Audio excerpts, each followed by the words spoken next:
성경은 구원에 이르는 지혜가 있게 한다고 그랬는데, 한마디로 구원.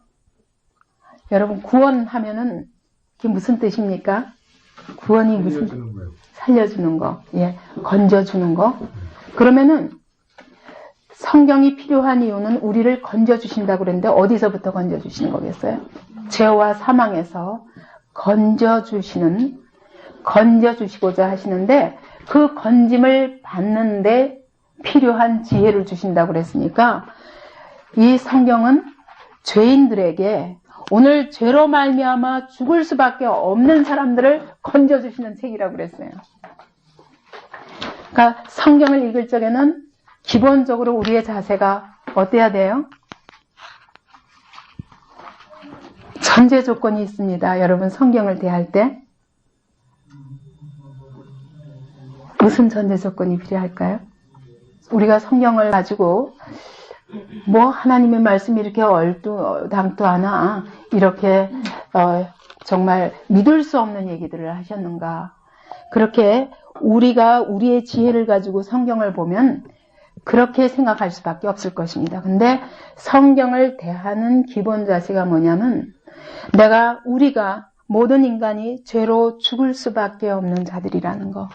근데 이 죄와 사망에서 건져주시는 지혜가 여기 있다는 거예요. 성경을 대할 적에는 나는 죄인입니다. 나를 건져주옵소서. 여러분 그런 분이 성경이 이해가 안 간다고 그래서 성경이 뭐 이래 도무지 믿을 수가 없네. 그럴 수 있겠어요? 나는 도무지 이 죄인으로서 지혜가 없어요.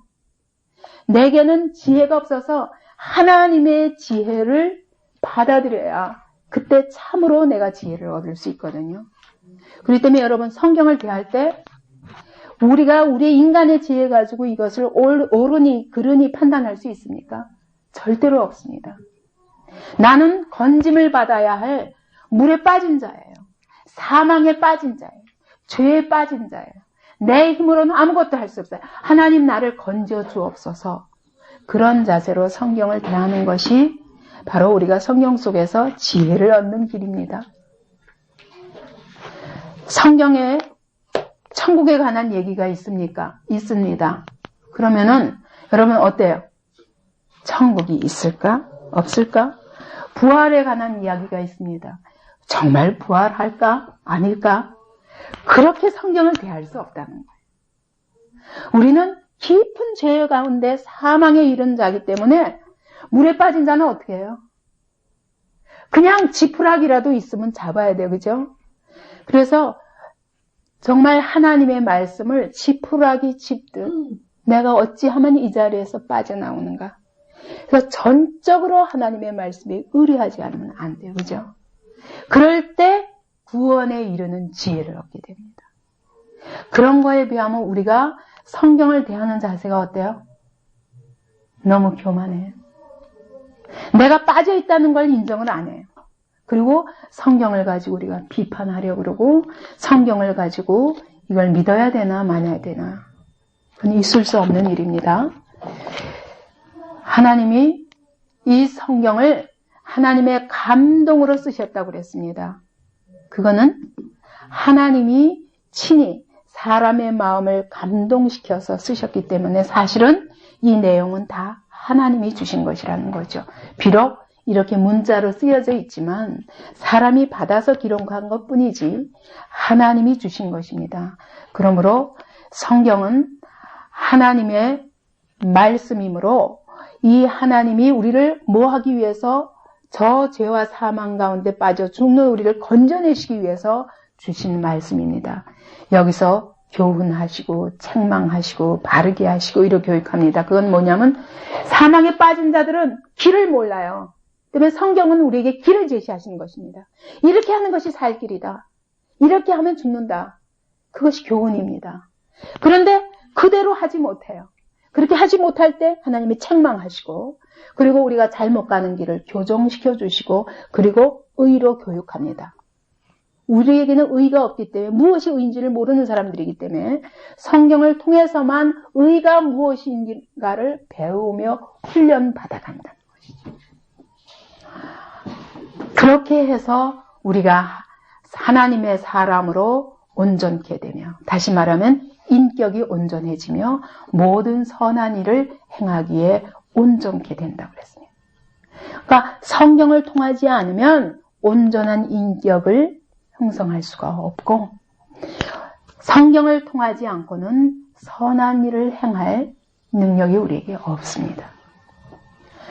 그러니까 이 성경은 우리를 죄에서 건져서 온전한 사람, 정말 인간답게 살 수 있도록, 성경 없이는 우리는 하나님의 온전한 사람이 될 수도 없고 선한 일을 행할 수도 없고 구원의 길을 발견할 수가 없습니다.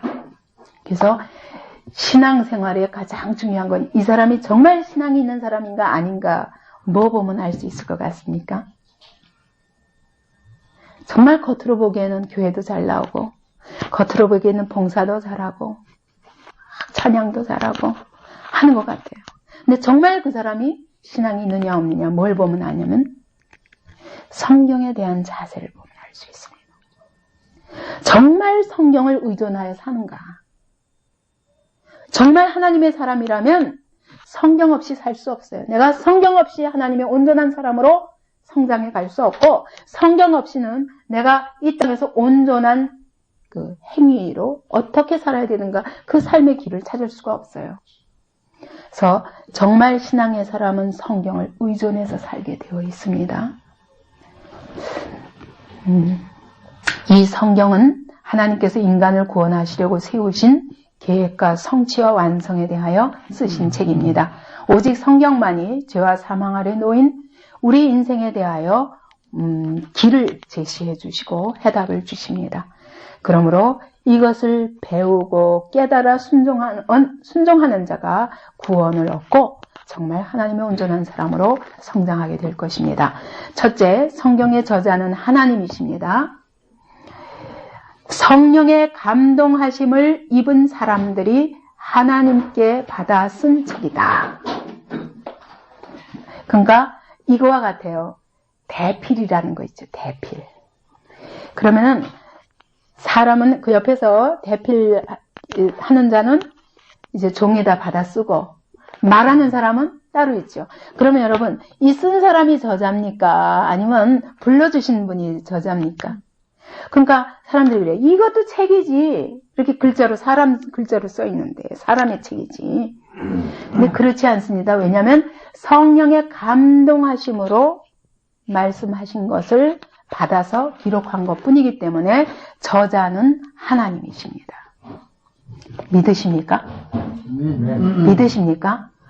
예, 그러면 당장 천국이 보이지 않고 당장 부활이 뭔지 모른다 할지라도 여러분, 하나님이 말씀하셨기 때문에 성경의 모든 내용은 아멘으로 받아야 됩니다.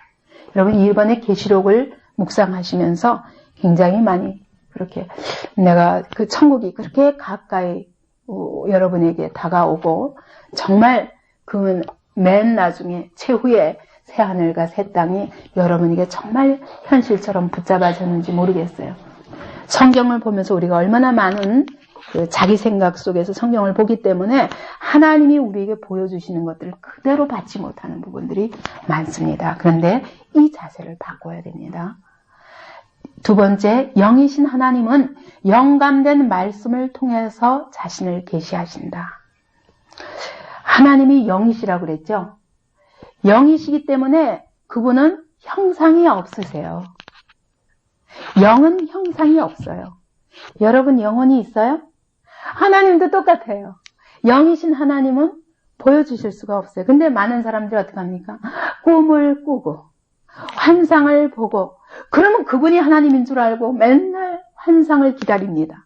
꿈을 기다립니다. 이게 옳습니까? 그럽니까? 아니에요. 그 하나님은 정확한 하나님이 아니에요. 여기 신명기 4장 12절 한번 보십시다. 이거는 이스라엘 백성에게 제일 처음 하나님께서 호렙산에서 이스라엘 백성을 만나주시는 장면이에요. 그런데 막 구름이 빽빽하게 차고 그 다음에 연기가 막 나고 산이 진동하고 나팔 소리가 나고 창백한 구름이 산에 가득 차고 화염이 막 붙었습니다. 사람들이 놀래가지고 하나님이 나타나셨구나. 너무너무 두려웠어요. 여러분 생각해보세요. 눈앞에 막 구름이 차고 막 땅이 진동하고 나팔 소리가 들려봐요. 얼마나 두렵겠습니까? 그게 하나님인가 했습니다. 그런데 12절에 보니까 여호와께서 화염 중에서 너희에게 말씀하시되 음성뿐이므로 너희가 그 말소리만 듣고 형상은 보지 못하였느니라. 그래서 여러분 기독교에는 여기 우리 하나님을 믿는 신앙에는 형상이 있어요. 하나님을 이렇게 만들어 놓습니까? 네? 안 만들어 놔요. 가톨릭은 이렇게 만들어 놓기도 합니다. 그림을, 수많은 그림들을 그리고. 근데 우리는 되도록이면 그림이나 이런 눈에 보이는 것들을 안 만드는 이유는 하나님이 영이시기 때문에 영이신 하나님을 그렇게 물질에다가 제한해 놓지 않기 위해서 안 합니다. 그래서 여기서도 하나님이 나타나셔서 하신 말씀이 나 외에는 다른 신을 섬기지 말라 그렇게 말씀하시면서 너희는 아무 것이든지 하늘에 있는 것이나 땅에 있는 것이나 땅 아래에 있는 것이든지 무엇이든지 아무 형상도 만들지 말라. 왜? 하나님은 영이시기 때문에 무소부재하신 하나님이에요. 이 땅 어느 곳에도 안 계신 곳이 없는 하나님이십니다. 그런데 너희가 물질로 하나님을 제한하지 말라. 그 모든 우리가 만드는 형상들은 하나님의 피조물이에요. 근데 피조물로 하나님을 바꾸지 말라. 그래서 절대로 형상을 두지 않습니다. 그래서 교회에는 어떤 교회는 십자가를 두지만 어떤 교회는 십자가까지도 놓지 않습니다. 왜? 그 형상을 마치 주님과 대치할까 봐. 그 대신 우리가 기독교에서 최고로 가장 두려워하는 것이 뭡니까? 교회 안에서 가장 우리가 두려워하며 그 하나님 섬기듯 그렇게 섬기는 것이 뭐겠습니까? 말씀이에요. 그래서 강단밖에는 없는 거예요. 거기서 성경을 선포할 때 그때 하나님이 친히 말씀하시는 것으로 선포하는 것입니다. 그래서 교회에서는 철저히 말씀 중심. 그 밖에 많은 것들을 이렇게 만들어 놓는 것은 하나님이 희미해서 그런 것입니다. 말씀을 붙잡지 않기 때문에 다른 것으로 우리는 눈으로 보면서 뭐가 확인하고 싶어 하는데 그런 사람일수록 어때요? 말씀은 귀를 기울이지 않습니다. 그건 바른 신앙이 아니에요. 그래서 정말 우리가 하나님을 만나고자 하는 사람은 어떻게 만나야 되겠습니까, 여러분? 말씀을 통해서 만나야 돼요. 그래서 우리 기독교에서 예배는 어때요? 철저히 말씀 중심으로 그 말씀을 하나님의 음성으로 듣고 순복하는 것이 우리가 하나님 앞에 드리는 최고의 예배가 되는 겁니다. 또 요한복음 4장 24절에 보면은 하나님은 영이시니 그랬고 요한복음 6장 63절 봅시다. 살리는 것은 영이니 육은 무익하니라. 내가 너희에게 이른 말이 영이요 곧 생명이라. 예, 이게 무슨 말입니까?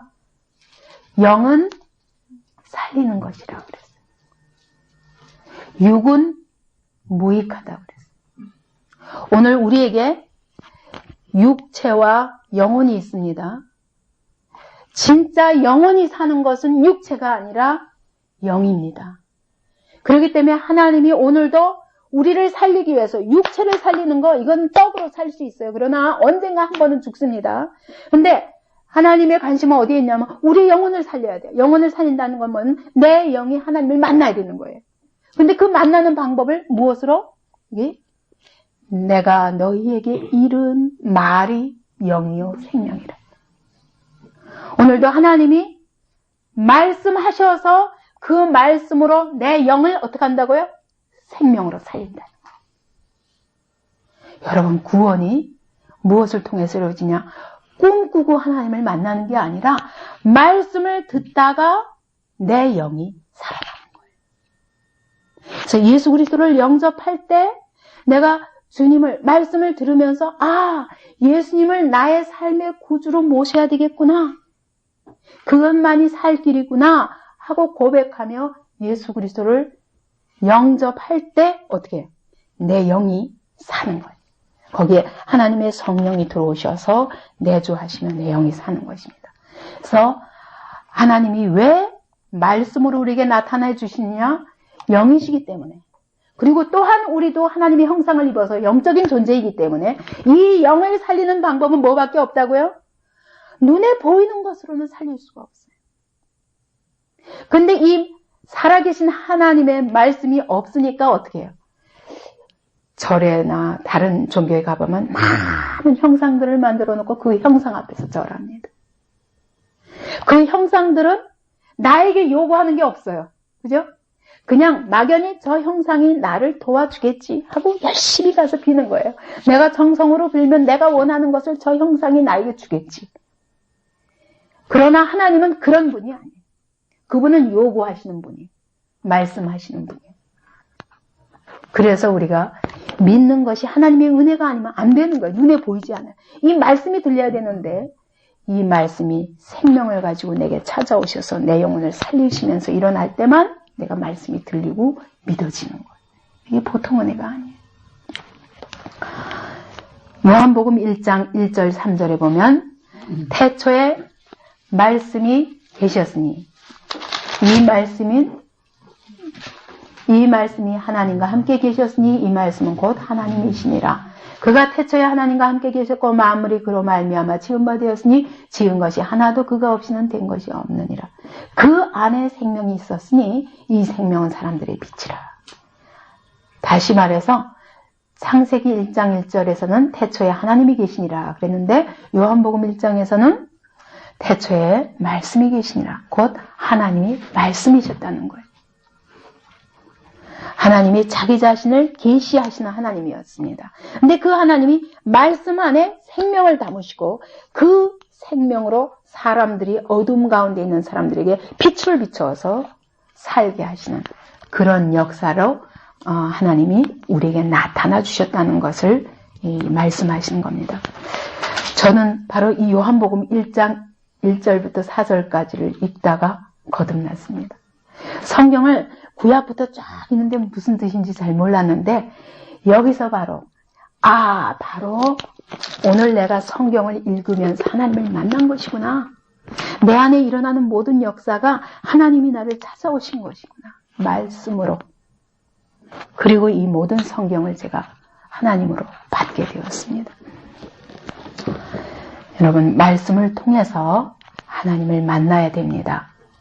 그래서 여러분, 하나님을 더 알고 싶어요. 그죠? 이제 하나님을 겨우 이만큼 알기 시작했는데 점점 더 알아가야 돼요. 왜? 하나님은 크신 하나님이고 우리는 하나님을 떠나서 이제까지 마음껏 살던 사람들이기 때문에 하나님 없이 이 하나님을 이제 알기 시작하는데 평생 알아가도 모자라요.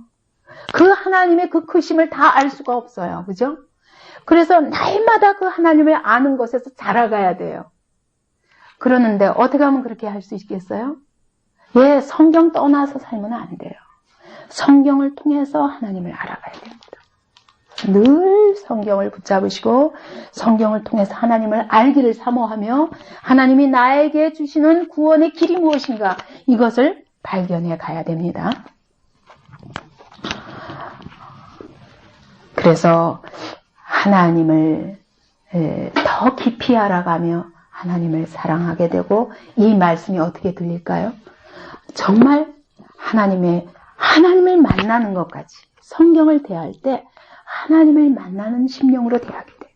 그래서 여러분의 지혜로 성경을 이해하려고 하지 말고 정말 하나님을 대하는 두려움으로 여러분 성경을 대하면서 여기서 쓰여진 이 말씀이 오늘 지금 내게 하시는 말씀인 줄로 받아야 돼요. 그게 바로 신앙입니다.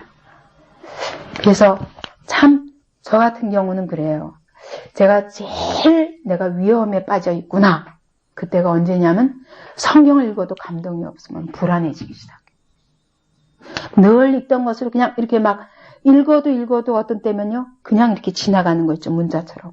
그럼 겁이 덜어나요. 그래서 이 한 장 가지고 읽고 또 읽고 그러는데 내가 내 안에 그 하나님에 대한 두려움과 하나님을 사랑함과 경외함과 그런 마음으로 성경을 대하게 되지 않으면 이게 내가 문제가 있구나.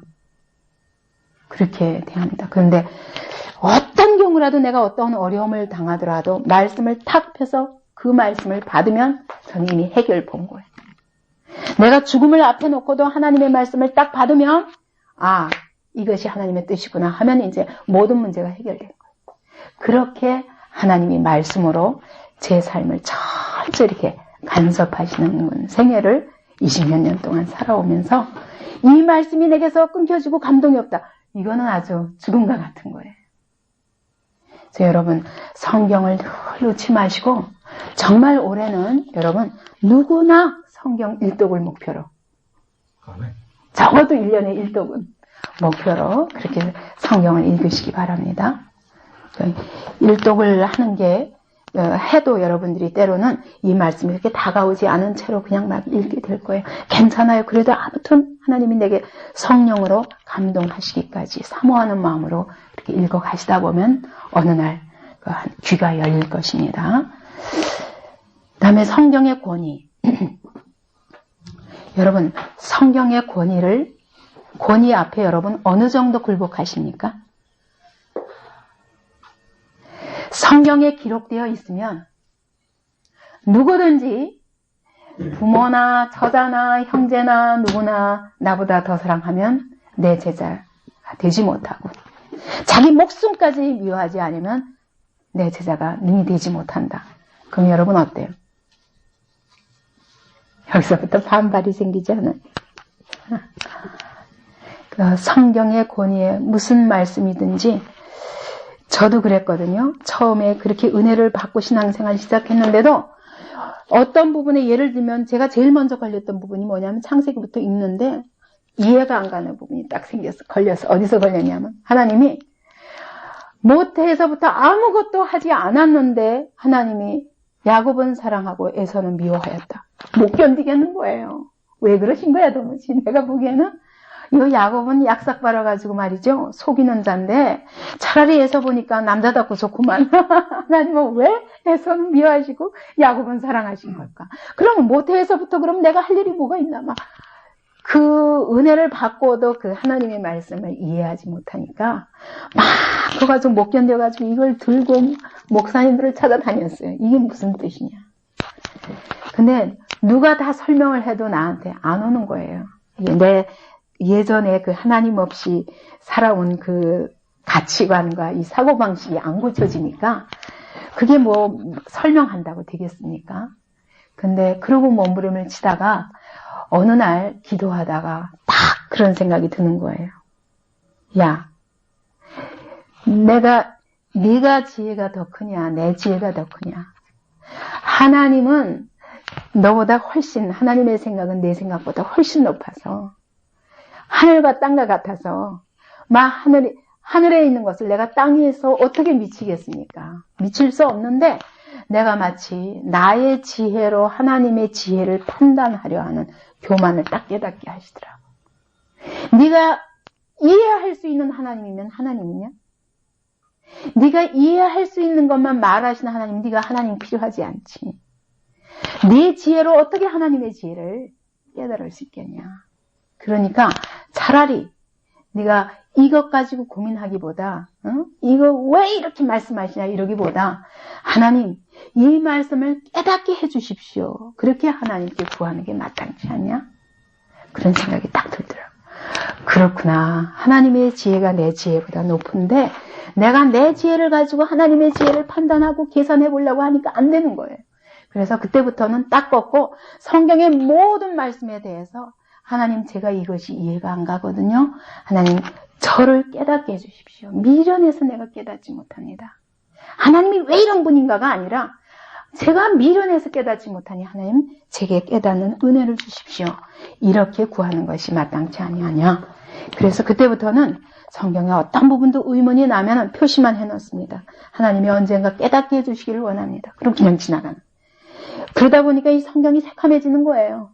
첫 번째 표시해놓은 게 그 다음번에 두 번째 가도 이해가 안 가면 또 두 번째 또 표시하고 세 번째 가도 이해가 안 가면 또 표시하는데 네 번째 가니까 이해가 되더라니까. 이해가 아니라 깨달아지는 거예요. 그래서 하나님의 말씀은 그분의 권위를 무조건 인정하고 하나님은 하나님이시요. 그분은 창조주시고 나는 그분의 지혜에 이를 수 없어요. 때로 이해가 안 가고 때로 믿어지지 않으면 하나님 내게 믿어지는 은혜를 주시옵소서. 깨달아지는 은혜를 주시옵소서 할지언정 여러분 성경의 어떤 부분도 그분의 권위 앞에 그대로 복종합니다. 그럼 내 부모나 형제나 처자나 미워하지 아니하면 나보고 어떻게 미워하란 말이에요? 그게 아니에요. 하나님이 미워하란 얘기는 주님보다 더 사랑하지 말라는 얘기거든요. 근데 그 말씀을 그렇게 깨닫기까지 시간이 많이 걸리더라고요. 우리가 미련해서. 여러분 성경의 권위를 인정하십니까? 하나님의 말씀 앞에서는 나를 전폭적으로 부인하고 그분의 말씀의 권위에 복종하는 것이 내게 복입니다. 성경은 다양합니다. 모세로부터 사도 요한에 이르기까지 1600년 동안에 다양한 시대, 다양한 신분의 사람들, 다양한 배경을 가진 사람, 어떤 사람은 학자고, 어떤 사람은 양치는 목동이었고, 어떤 사람은 밭뽕나무 재배하는 농부였고, 또 어떤 사람은 왕자였고, 수많은 사람들이 있었습니다. 어떤 사람은 어부였고, 그런데 다 다양한 배경과 다양한 시대, 다양한 신분을 가진 사람들이 40명가량의 기록자들에 의해서 1600년 동안 쓰여졌는데도 불구하고 총 66권의 성경 내용이 일관성이 있고 통일성이 있다는 거죠. 똑같아요. 창세기에 모세를 통해서 기록된 말씀이나 그로부터 1600년 후에 기록된 사도 요한에 의한 계시록이나 다 일치하는 거예요. 여러분 한 사람의 인생에서도 내가 어렸을 때 쓰던 일기와 대학교 때 쓰던 일기와 이제 나이 50이 넘어서 쓰는 일기가 다르죠. 생각과 가치관이 다릅니다.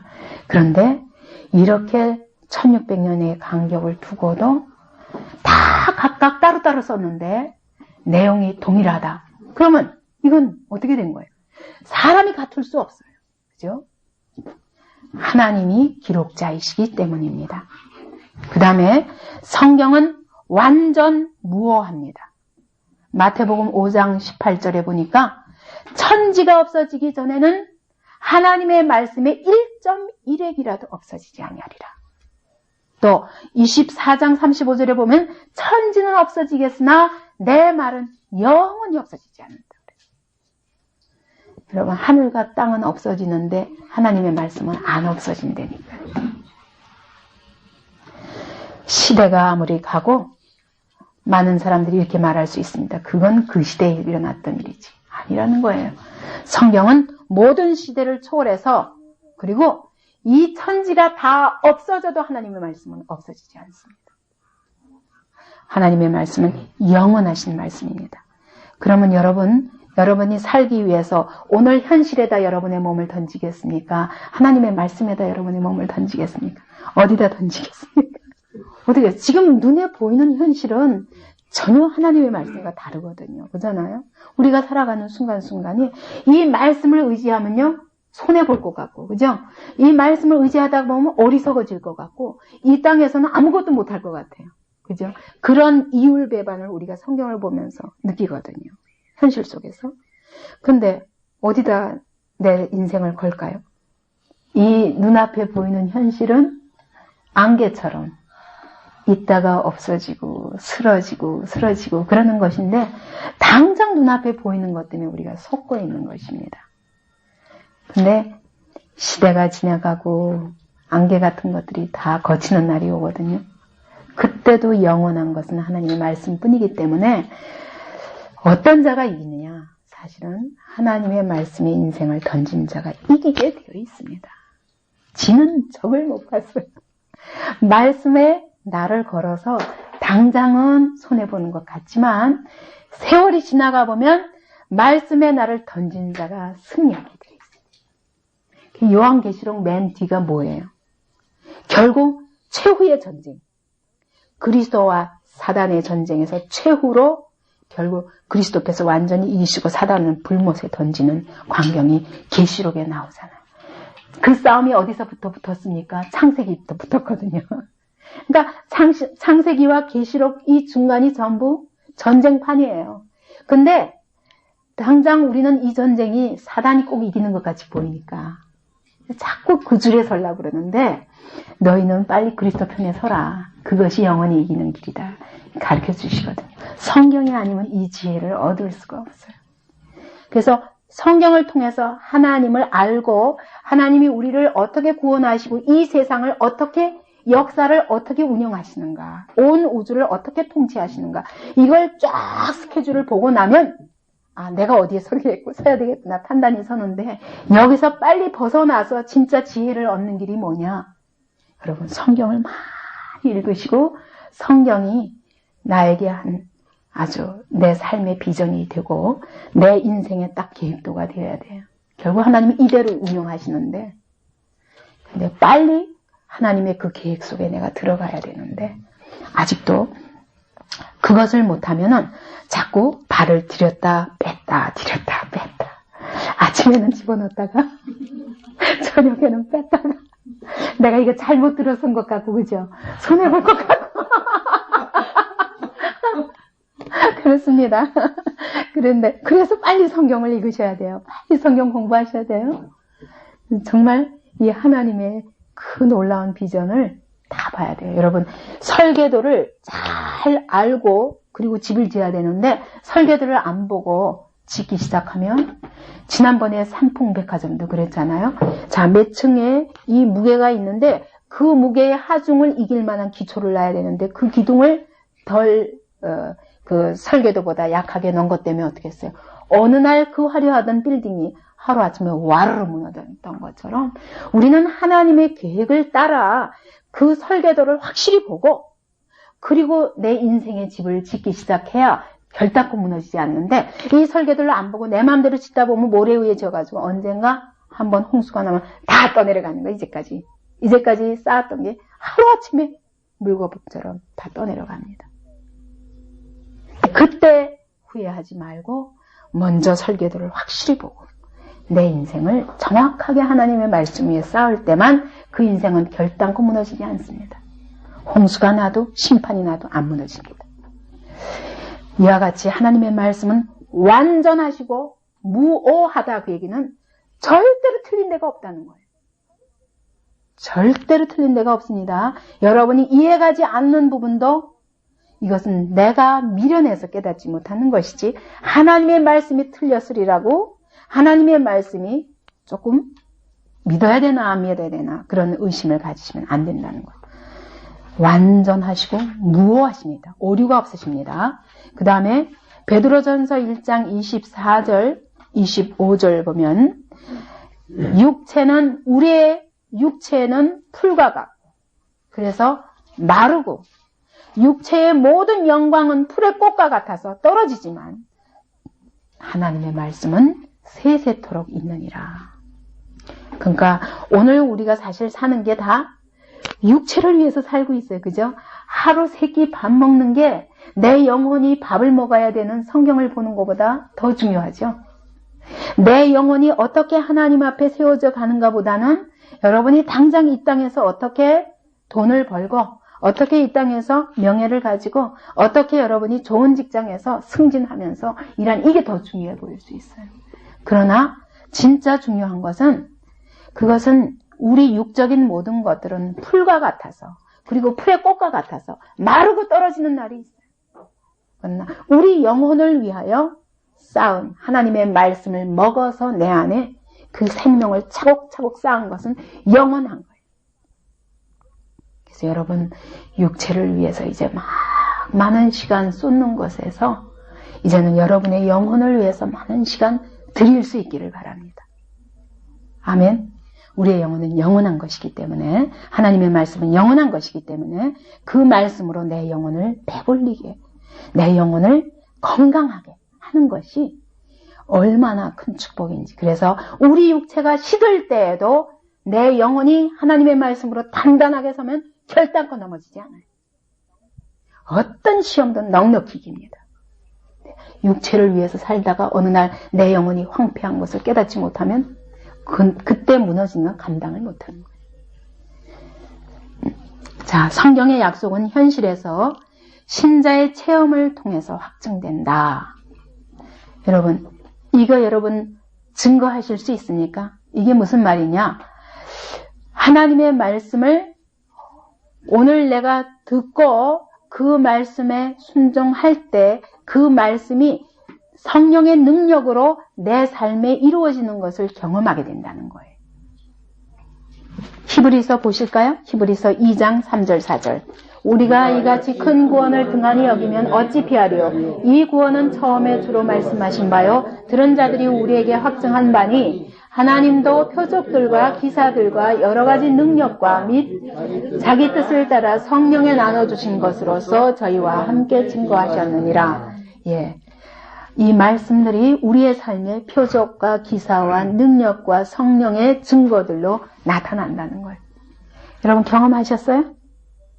하나님의 말씀이 여러분의 삶에 능력으로 역사하시는 것을 경험하셨습니까?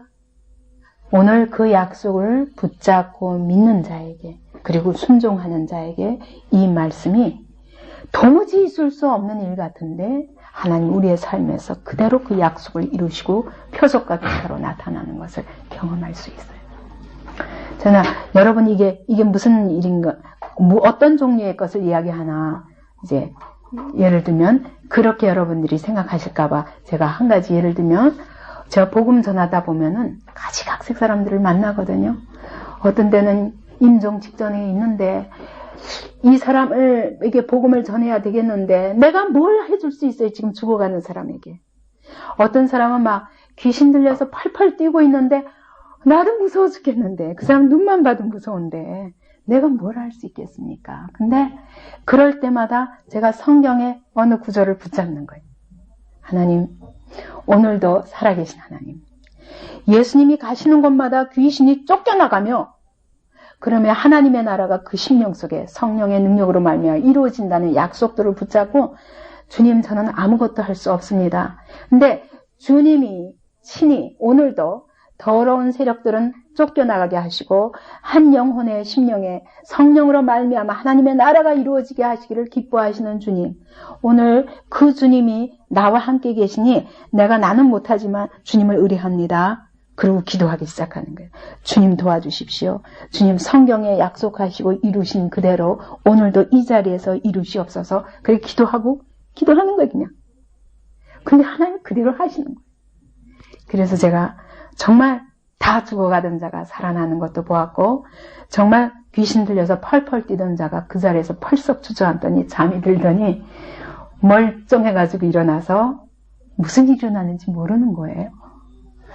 그런 성경에 이루어지는 모든 역사들이 그대로 일어나는 거예요.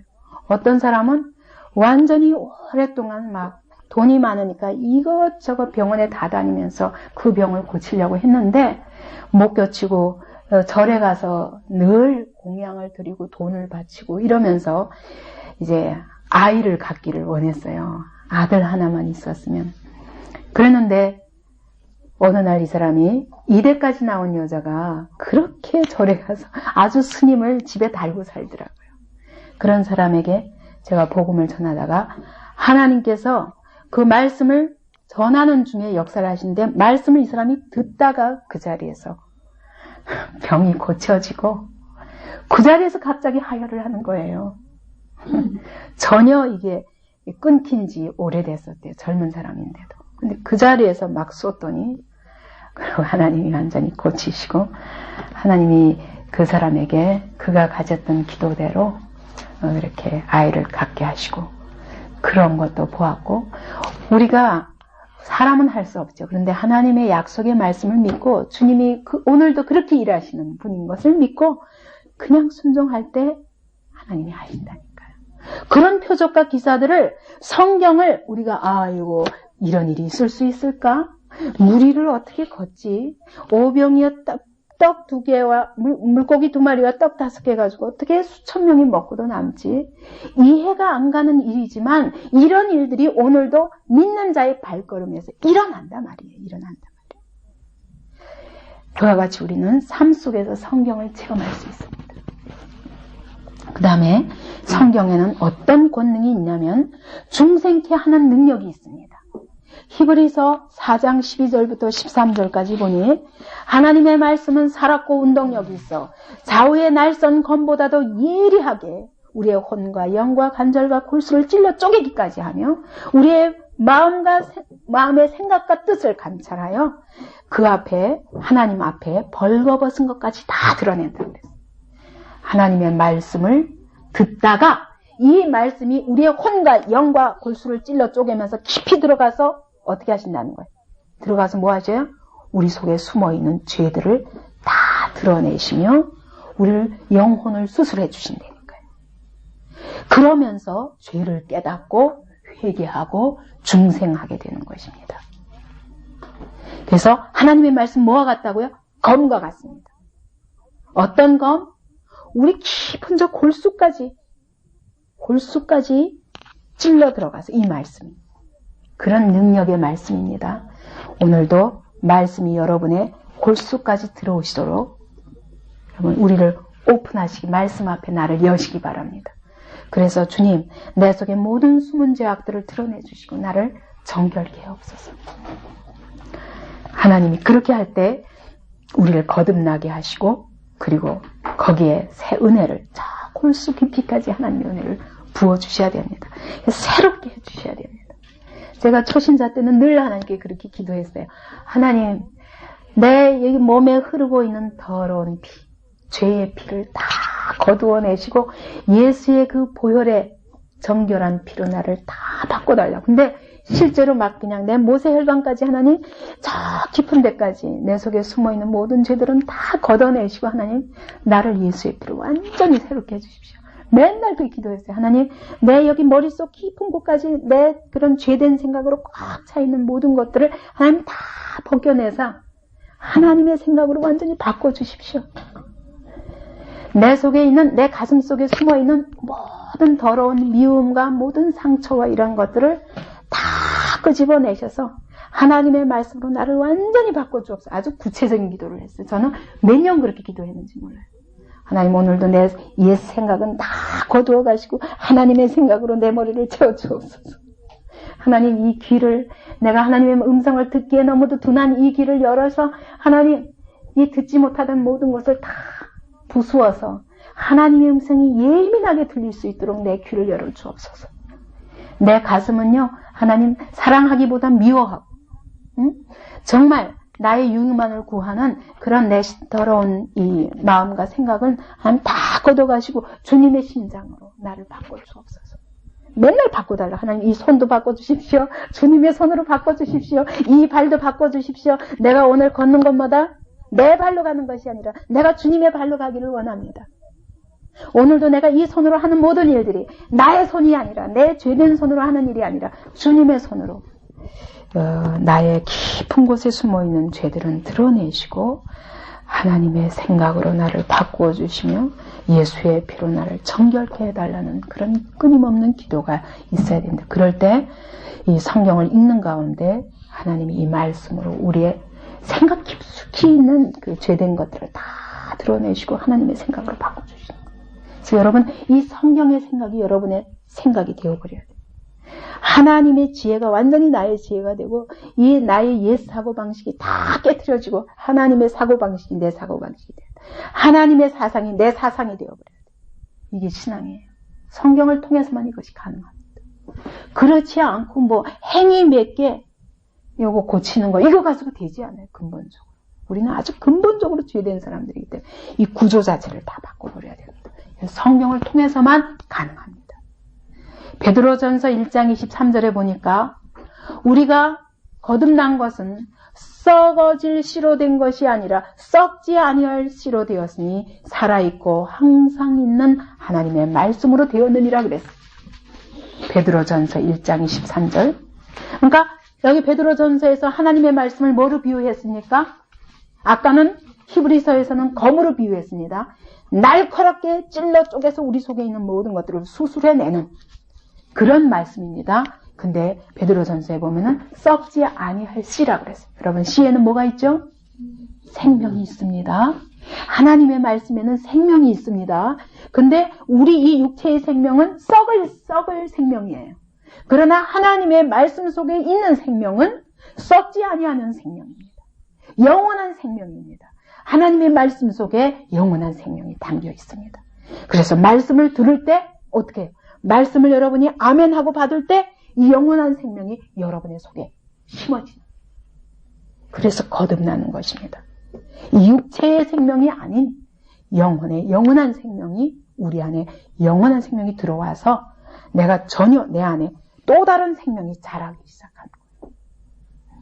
요한복음 3장 5절 6절에 보면 우리가 거듭난 것은 물과 성령으로 거듭나는 것이라고 했어요. 물과 성령으로 거듭나지 않으면 하나님 나라에 들어갈 수 없다 하면서, 육으로 난 것은 육이요 영으로 난 것은 영이다. 이게 무슨 말일까요? 여러분 태어날 때, 엄마 뱃속에서 태어날 때 무엇으로 태어났어요? 육으로 태어났습니다. 그건 첫 출생이에요. 근데 그것으로 안 되는 거예요. 모든 사람은 날 때부터 육으로 태어납니다. 그러나 모든 사람은 두 번째 다시 태어나야 됩니다. 무엇으로? 성령으로. 죽은 영이 살아나는 역사가 다시 있어야 돼. 이게 이런 사람이라야 하나님 나라에 들어갈 수 있습니다. 그러니까 우리는 한 번 태어나면 안 돼요. 우리에게는 영원한 생명이 있습니다. 여러분은 영으로 다시 태어났습니다. 이 영적인 생명에 관심을 두십시오.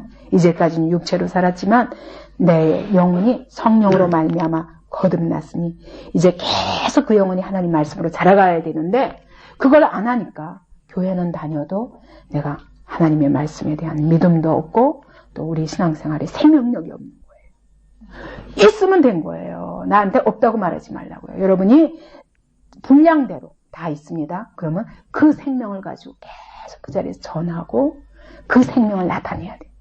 그죠? 아멘. 그 생명이 더 온전해지기까지 기다려야지 안 된다니까요.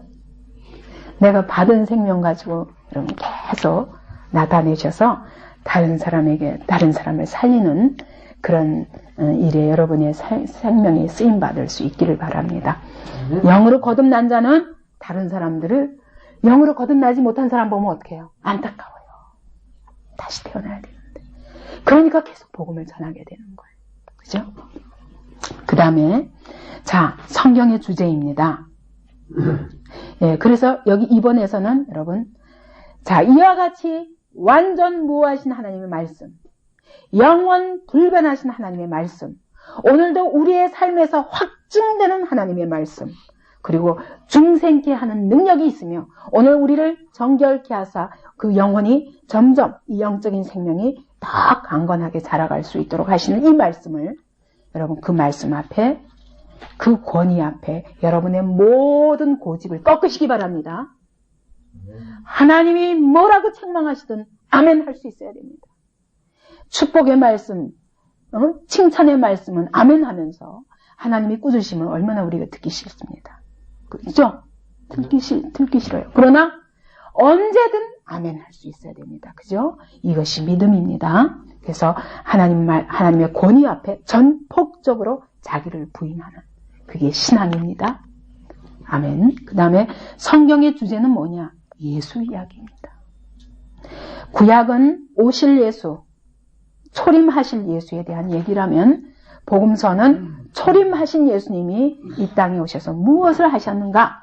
그 다음에 나머지 신약은 그 예수 그리스도의, 지금 그 예수 그리스도께서 오늘 성령으로 임하사 교회 안에서 어떻게 역사하시는가? 이 예수님은 마지막 날 또 다시 오실 것이다. 이 얘기예요.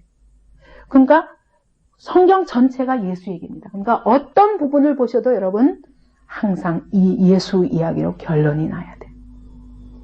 그러니까 성경을 통해서 여러분 다른 것을 이게 옳으니 그르니 이것을 가지고 각자 자기 좋을 대로 해석하는 것은 안 되고, 예수 그리스도의 구원, 그것과 연결시켜서 해석할 때만 가장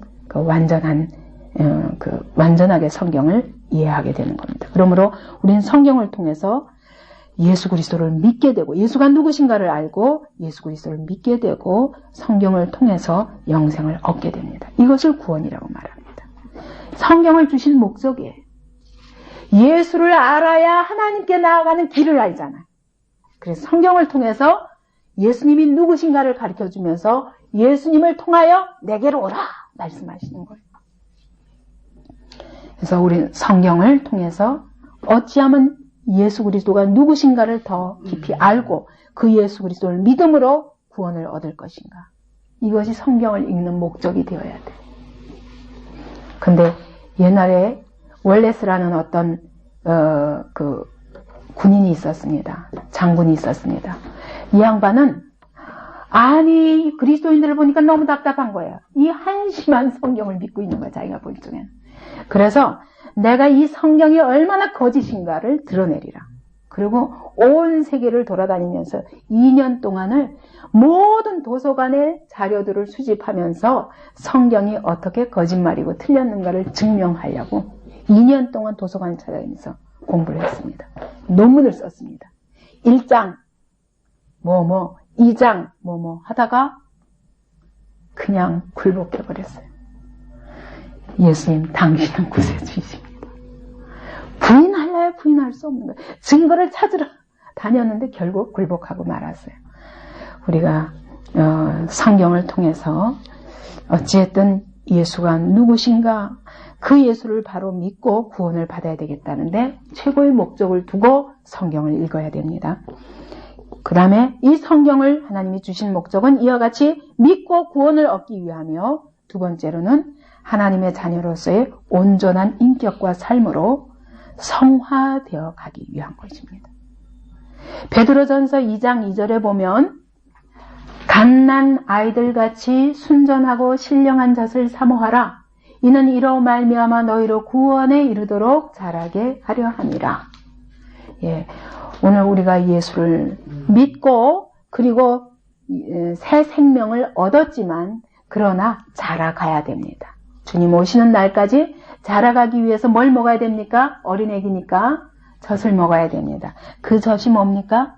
성경입니다. 그래서 하나님은 이 성경을 주신 목적이 믿고 구원을 얻기 위하여 그리고 우리가 계속 젖을 먹으면서 자라가야 됩니다. 자라게 하기 위하여 성화되어 가는 거예요. 하나님의 사람으로 거룩하게 되어져 가기 위해서. 자, 여러분 성경을 가까이 하지 않고는 여러분 우리의 삶에 변화가 있을 수 없어요. 인격과 삶에 변화가 있을 수 없습니다. 디모데후서 3장 16절 17절 그 박스에 있는 대로 보면 교훈하시고 책망하시고 바르게 하시고 의로 교육하면서 우리를 하나님의 사람으로 온전한 인격으로 만들어주시고 또 우리의 삶에서 선한 행위를 할 수 있는 온전한 삶을 살도록 그렇게 우리를 인도해 주십니다. 그러니까 성경이 없이는 우리가 구원의 길을 알 수도 없고 그 다음에 구원받고 나서 성숙한 신앙 인격을 가질 수 없어요. 성숙한 삶을 살 수 없어요. 그래서 성경 덮어놓고 주일날 예배드리러 갈 때만 성경을 피면 이런 신앙은 부끄러운 구원을 받을 수 있어도 정말 온전한 하나님의 사람으로 성숙한 인격을 가지고 이 땅에서 하나님 앞에 귀하게 쓰임받는 사람은 절대로 될 수 없습니다. 그죠? 그 다음에 다섯 번째로 성경은 어떻게 읽어야 되는가? 어떻게 읽어야 되는가? 첫째, 성경에서 어떤 곳이든 어떤 구절이든 여러분 예수님이 누구신가? 예수님이 이 땅에서 무엇 때문에 하나님이 사람의 모습으로 이 땅에 오셔서 무엇을 하셨는가? 나를 위해서 무엇을 하셨는가? 이걸 정확히 발견해야 됩니다. 늘 성경에서 그 예수님을 보고 그 예수님을 사랑하고 그 예수님을 믿고 의뢰하고 우리가 주님을 더 깊이 알아야 그걸 할 수 있으니까. 그래서 구약에 보면은 구약에는 예수님 얘기가 없는데요. 예수님 오시기 전이니까 예수님 얘기가 없는데요. 근데 사실은 여러분 구약도 다 오실 예수에 대한 그림들이에요. 그래서 예를 들면 창세기 3장 15절에 이제 여인의 후손이 와서 뱀의 머리를 상하게 할 것이라. 그 얘기는 예수 그리스도 얘기거든요.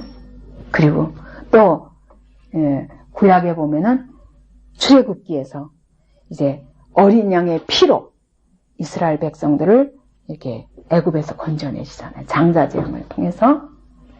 그 어린 양도 예수님 얘기거든요. 예수님의 피로 말미암아 우리를 구원하신다는 얘기거든요. 성막도 전부 예수님 얘기예요. 구약에 있는 많은 이야기들이 다 사실은 예수님 얘기예요. 이것들이 붙잡아질 때 여러분 성경을 바로 알게 되는 거예요. 그래서 성경 어디를 펴도 예수님 얘기예요. 그러면서 예수님이 누구시구나 알아가고 그분이 나를 위해서 나의 구원을 위해서 무슨 일을 하셨구나를 알게 되면서 우리가 주님을 사랑하게 되는 거예요. 전 처음에 교회도 나가기 전에 성경을 읽으면서 다른 건 모르겠어요. 근데 이 예수님이 얼마나 멋있는지 자나깨나 이 예수님을 보고 싶어서 못 견디겠더라. 그래서 제가 예수님을 보고 싶어서 예수님이 어디 계실까 생각하니까 교회에 계실 것 같아요. 그래서 교회 나갔다니까. 그렇게 성경을 불신자인 상태에서 보아도 성령께서 조명해 주시니까 전부 예수님 얘기인데 이분은 사람이 아니더라고요. 이분은 분명히 하나님이 아니면 이런 분이 있을 수가 없구나. 그 예수님의 인격과 그 예수님의 성품과 그분의 우리를 위해서 하신 일들이 그렇게 아름답고 흠모가 될 수가 없더라고요. 그래서 예수님을 너무 보고 싶어서 교회로 갔어요. 그러니까 여러분 성경의 지식이 많아야 예수님을 보게 되는 게 아니라 성령의 조명하심을 따라 보면 성경의 모든 얘기가 예수님 얘기입니다. 그래서 여러분 성경을 읽으면서 예수님을 발견하시기 바랍니다. 그래서 예수님을 더 깊이 알아갈수록 주님을 더 깊이 사랑하게 되고 그 사랑하는 것만큼 여러분이 어떻게 하게 될까요? 사랑하는 것만큼 순종할 수밖에 없어요. 사랑하면 순종해요. 여러분이 남편을 사랑하면 순종하게 되죠. 사랑하면 그냥 하자는 대로 하게 돼 있어요. 그죠? 안 그래요? 이게 내가 옳든 그르든 그냥 사랑하기 때문에 따라하고 싶다고요. 근데 우리 주님은 알아가면 알아갈수록 너무 완벽하신 분이고 사랑을 하지 않을 수 없는 분이에요. 그러니까 그분의 말씀이라면 뭐든지 아멘으로 받을 수 있게 되죠. 그다음에 성령의 도우심을 구하며 읽어야 됩니다. 왜냐하면 고린도전서 2장 10절을 한번 보십시다. 기록된 바 하나님이 자기를 사랑하는 자들을 위하여 예비하신 모든 것은 눈으로 보지 못하고 귀로도 듣지 못하고 사람의 마음으로도 생각지 못하였다 함과 같으니라. 오직 하나님이 성령으로 이것을 우리에게 보이셨으니 성령은 모든 것 곧 하나님의 깊은 것이라도 통달하시느니라. 11절도 사람의 사정을 사람의 속에 있는 영 외에는 누가 알리요? 이와 같이 하나님의 사정도 하나님의 영 외에는 아무도 알지 못하느니라. 예, 하나님이 우리를 위해서 은혜로 예비하신 것들은 성령을 통해서만 볼 수 있어요. 그렇기 때문에 성경을 아무리 읽어도 성령의 조명하심이 없이는 하나님의 은혜가 안 보이네.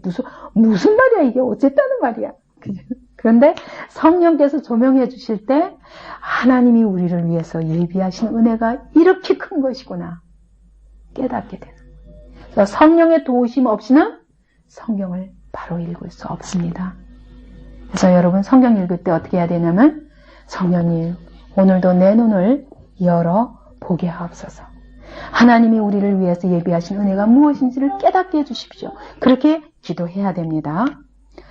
이 성경 아무리 읽어도 나는 안 되겠나 봐 하고 덮어놓지 마시고 그분께 도우심을 구하십시오. 그럴 때 그분이 열어주시면 저같이 일자무식 교회도 안 가본 사람도 한순간에 열어주시더라고요. 그 다음에 세 번째, 나에게 주신 하나님의 말씀으로 받아 내 삶에 적용하고 순종할 때 내 삶에 하나님의 말씀이 능력으로 역사하심을 체험하게 됩니다. 여러분, 이 말씀이 어떻게 하나님의 말씀인가를 알게 되냐면 순종해보면 이 말씀이 그대로 역사하시는 걸 경험하기 때문에 진짜 하나님의 말씀이구나. 이것이 진짜 진리구나. 그렇게 깨닫게 되는 거예요. 사람이 그러므로 성경을 읽을 때는 어떻게 읽어야 됩니까? 내가 무엇을 순종할까 하고 읽어야 돼. 내가 하나님 오늘 무엇을 순종할 거야 하고 읽을 때 여러분 거기서 순종해야 될 것을 발견하시면 그대로 순종할 때 여러분의 삶에 말씀이 능력으로 나타나시니까 어떻게 안 믿을 수 있어요. 그죠? 그래서 성경은 내가 하나님이 어떤 분인가 한번 시험해보고자 해서 읽는 게 아니라 내가 무엇을 순종할까요? 근데 순종해보면 그대로 이 말씀이 역사하시는 거예요. 그러면서 하나님을 체험하게 되는 것입니다. 그래서 고린도전서 4장 20절에 보면 하나님의 나라는 말에 있지 아니하고 능력이 있습니다. 그러니까 성경은 말이 아니라는 거예요. 사람 말이 아닙니다. 성경은 능력입니다. 하나님의 말씀은 능력입니다. 그래서 이 말씀은 우리들처럼 이론으로 말씀하신 게 아닙니다. 그 다음에 우리가 성경을 읽을 때 어떻게 하고 읽었냐. 어린아이도 그렇죠. 밥을 맛있게 먹는 아이가 있어요. 젖을 먹어도 그냥 쪽쪽쪽쪽 빨아 먹는 아이가 있는가 하면은 자꾸 뱉어요. 먹다가 뱉고 이러는 아이가 다르죠. 우리가 하나님 말씀도 그냥 쪽쪽 빨아먹듯이 하나님의 말씀 그냥 아멘 정말 갈급한 심령으로 다 나의 것으로 받고 사모하는 심령으로 받을 때 이제 이 말씀이 여러분의 삶을 변화시키고 인격을 변화시킬 수 있습니다. 그런데 먹었다 뱉었다 살이 찔 수가 없어요. 그죠? 나한테 달면 먹고 쓰면 탁 뱉어버리고 근데 약은 쓰거든요. 쓴 거 더 잘 먹어야 돼요. 그죠? 그러면 얼마나 우리 영혼이 건강하게 병들지 않고 자라겠습니까? 그죠? 그 다음에 마지막으로 여러분 성경을 읽을 때 정말 내가 어떻게 구원받아야 되겠는가? 그것으로 성경을 생각해야 되는데 그게 아니라 이게 어떠한가 하고 시험하고 성경을 보면 절대로 구원에 이르는 지혜를 얻을 수가 없습니다. 제가 신학교 가서 제일 먼저 그 논문을 이제 쓰라고 그러면서 읽어보라고 한 책이 뭐냐면 김덕중이라는 분이 계십니다. 그분이 쓴 복음서에 대한 비판이 있었는데 제가 너무너무 그거 읽다가 어머 내가 왜 이런 책을 읽어야 되나 하고 고민할 만큼 깜짝 놀랐어요. 신학교 가서 제일 먼저 읽으라는 책이 그것이니까. 그 얘기가 뭐냐면은 성경은 하나님 말씀이 아니라는 거예요. 왜냐하면 오류가 너무나 많다는 거예요.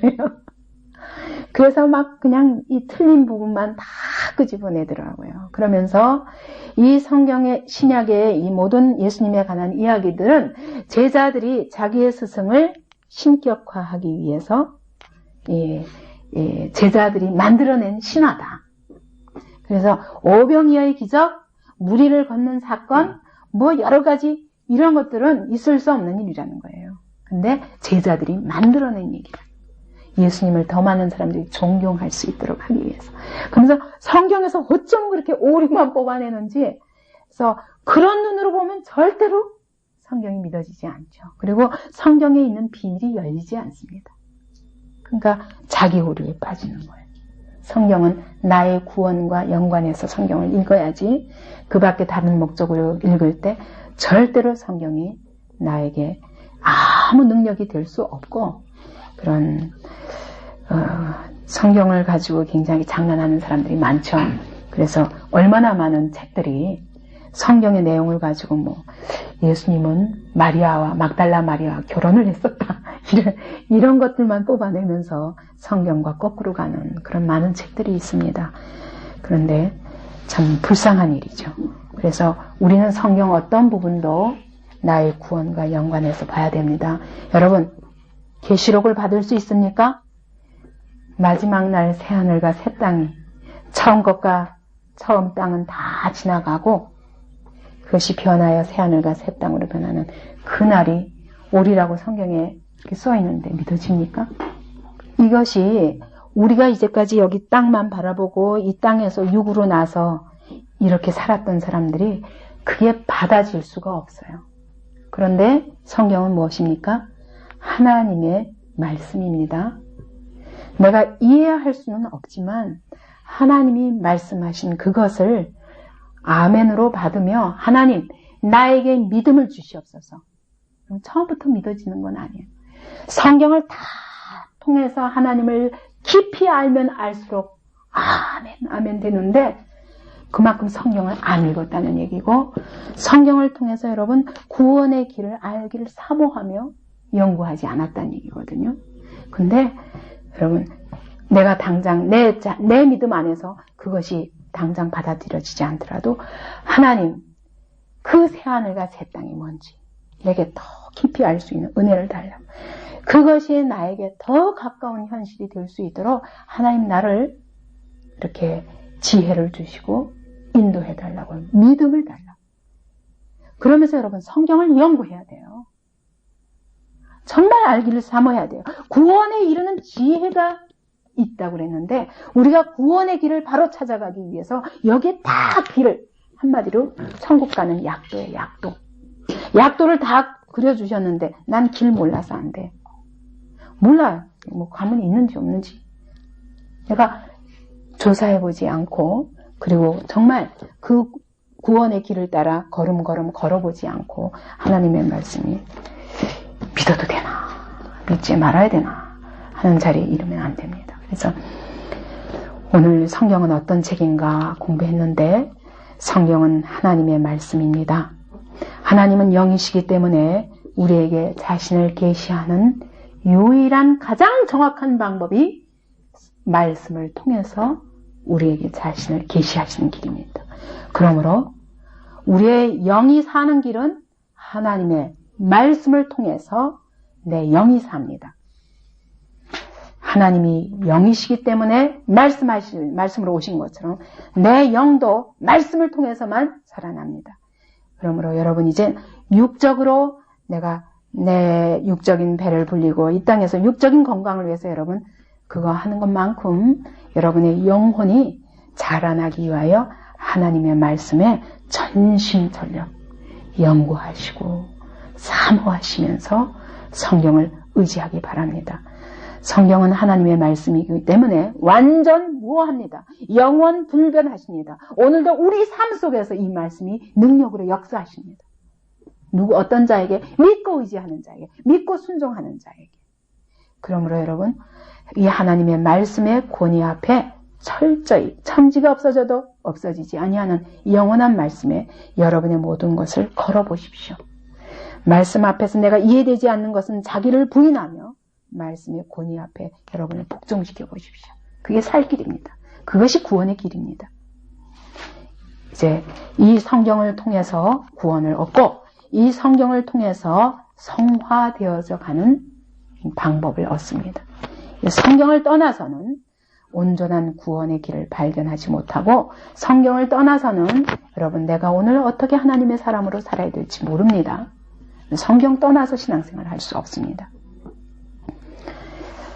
오늘 이 말씀을 통해서 여러분 성경에 대한 그런 이렇게 자세가 다시 한번 새로워지고 하나님의 말씀에 나의 전 삶을 한번 걸어보십시오. 그래서 그 말씀에 영원하신 말씀에 나를 걸 때 나의 모든 존재 가치가 영원할 것입니다. 그럼 어디인가 우리가 투자해야 되는 거예요. 이 땅에 사는 날 동안 어느 가치인가 우리를 투자해야 됩니다. 어떤 사람은 돈에다가 걸 것입니다. 돈이 없어지는 날 나도 가치가 없어지는 거예요. 어떤 사람은 명예에다가 자기 인생의 모든 목적을 걸면 그 명예가 추락하는 순간에 내 존재 가치가 떨어지는 겁니다. 어떤 사람은 육체의 건강에다 둡니다. 육체가 죽는 날 그 사람의 모든 건 다 끝날 것입니다. 그러나 하나님의 말씀에 나를 건 사람은 죽어도 영원히 변치 않은 그런 가치 있는 삶으로 마치 성경에 기록된 수많은 믿음의 사람들처럼 여러분의 삶을 하나님의 말씀에 거는 그런 출발이 될 수 있기 바랍니다.